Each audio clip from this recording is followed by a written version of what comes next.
Welcome to my channel. Christmas അനുസ്മരണത്തോടനുബന്ധിച്ച് day 5 നമ്മൾ ഇന്ന് അനുസ്മരിക്കുന്ന ബൈബിൾ വചനം ഇതാണ്. ലൂക്ക് 1:26-28.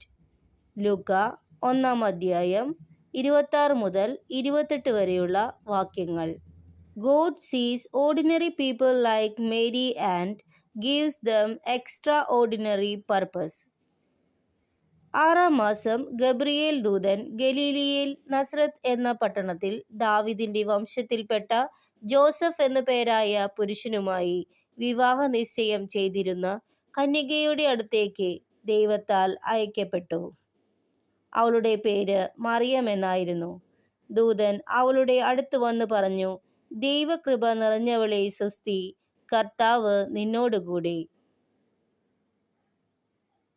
നമുക്ക് നമ്മുടെ വരാനിരിക്കുന്ന നമ്മുടെ രക്ഷകനെ പറ്റി, നമ്മുടെ രക്ഷകനെ ദൈവം തന്നതിനെ ഓർത്ത് നമുക്ക് നന്ദി പറയാം. എല്ലാവർക്കും നല്ല ദിവസം ആശംസിക്കുന്നു.